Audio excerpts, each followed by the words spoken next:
Hello friends, എല്ലാവർക്കും സുഖമാണെന്ന് വിചാരിക്കുന്നു. ഇന്ന് വളരെ സിമ്പിളായിട്ട് മലബാർ ഏരിയകളിലൊക്കെ വളരെ ഫേമസ് ആയിട്ടുള്ള ചട്ടിപ്പത്തിരി ഉണ്ടാക്കുകയാണ്. ചട്ടിപ്പത്തിരി അഥവാ അതിശയപ്പത്തിരി, അങ്ങനെ പല പേരുകളും ഉണ്ട്. പേരുകളൊക്കെ ഉണ്ടെങ്കിലും സാധനം ഒന്ന് തന്നെ. വളരെ സിമ്പിളായിട്ട് അടിപൊളി ടേസ്റ്റുള്ള ഒരു ഐറ്റമാണ്. നമുക്കൊന്ന് ഉണ്ടാക്കി നോക്കാം. ഇതിൽ ആദ്യം തന്നെ നമ്മൾ പാനിൽ വെച്ച് വെളിച്ചെണ്ണ ചൂടാക്കി അതിലേക്ക് ഒരു 2 സവാള ചെറുതായിട്ട് കട്ട് ചെയ്തതും കുറച്ച് കറിവേപ്പില, കുറച്ച് പച്ചമുളക് ഇട്ടിട്ട് നല്ലപോലെ വഴറ്റി കൊടുക്കുകയാണ് ചെയ്യുന്നത്. കുറച്ച് സാൾട്ട് കൂടി ആഡ് ചെയ്തിട്ട് നല്ലപോലെ ഒന്ന് വഴണ്ടി വരികയാണ് ചെയ്യുന്നത്. ഒരു ബേസിക് മസാല അല്ലേ നമ്മൾ സമൂസ അങ്ങനെ കാര്യങ്ങളിലൊക്കെ ഉണ്ടാക്കുന്നത്, അതാണ് വേണ്ടത്. ഇതിലേക്ക് ഇനി നമ്മുടെ മസാലപ്പൊടികൾ ഇട്ട് കൊടുക്കുകയാണ് വേണ്ടത്. കുറച്ച് കുരുമുളക് പൊടി, കുറച്ച് മഞ്ഞൾപ്പൊടി, കുറച്ച് ഗരം മസാല അല്ലെങ്കിൽ ചിക്കൻ മസാല ഇട്ട് കൊടുക്കുക. എന്നിട്ട് നമ്മൾ ചിക്കന് വേവിച്ച് ഒന്ന് മിക്സിയിലിട്ടൊന്ന് കറക്കിയെടുത്തത് പൊരിച്ചിട്ടോ എങ്ങനെ വേവിച്ചിട്ടാലും മതി. അതും അതിലേക്ക് മല്ലിയിലയും കൂടി ഇട്ടിട്ട് നമ്മൾ നല്ലപോലെ മിക്സ് ചെയ്തെടുത്താൽ നമ്മുടെ മസാല അത്രയും പെട്ടെന്ന് തന്നെ വളരെ സിമ്പിളായിട്ട് റെഡിയായി കിട്ടും. ഇനി നമുക്ക് വേണ്ടത് ഒരു ബൗളിലേക്ക് കുറച്ച് മൈദപ്പൊടി, അതിലേക്ക് ഒരു കോഴിമുട്ട, കുറച്ച് ഉപ്പ്, കുറച്ച് വെള്ളം, പിന്നെ അത് നമ്മൾ വളരെ സിമ്പിളായിട്ട് ഒന്ന് മിക്സ് ചെയ്തെടുക്കുക.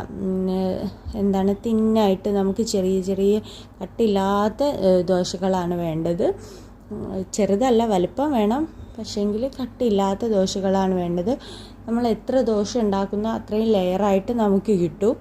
എന്നിട്ട് ഞാൻ ഇവിടെ ഒരു 8-9 ദോശകളാണ് ഉണ്ടാക്കി വെച്ചിരിക്കുന്നത്. അത്യാവശ്യം നല്ല വലിപ്പമുള്ള ദോശകൾ ഏറ്റവും അടിവശത്തും മുകളിലും ഇടാൻ ശ്രദ്ധിക്കാം.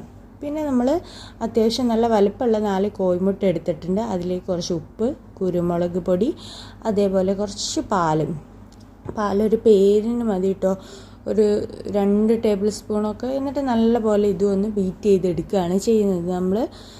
എന്നിട്ട് അതും റെഡിയായി കഴിഞ്ഞാൽ പിന്നെ ചെറിയൊരു സോസ് പാനോ എന്താണോ നമ്മൾ ഉണ്ടാക്കാൻ വിചാരിക്കുന്ന പാത്രം, അതിലേക്ക് കുറച്ച് നെയ്യ് ഒഴിച്ച് കൊടുക്കുകയാണ് ചെയ്യുന്നത്. നെയ്യ് എന്നിട്ട് അതിൻ്റെ സൈഡിലൊക്കെ ഒന്ന് നല്ലപോലെ ഒന്ന് ഗ്രീസ് ചെയ്ത് കൊടുക്കുകയാണ് ചെയ്യുന്നത്.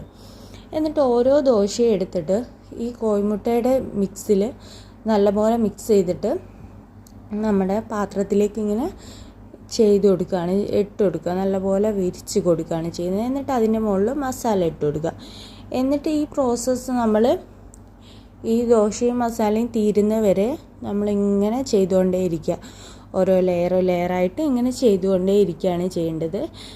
എന്നിട്ട് അവസാനത്തെ ലെയറാകുമ്പോൾ മസാല വെച്ച് അതിൻ്റെ മുകളിൽ നമ്മുടെ ദോശ വെച്ച് കവർ ചെയ്യാം.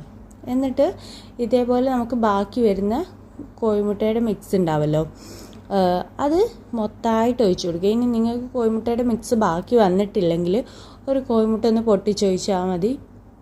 എന്നിട്ട് കുറച്ച് കുരുമുളക് ഉപ്പൊക്കെ ഇട്ട് റെഡിയാക്കി എടുത്താൽ മതി. ഇതിൻ്റെ മുകളിലേക്കായിട്ട് ഒഴിച്ചു കൊടുക്കുക.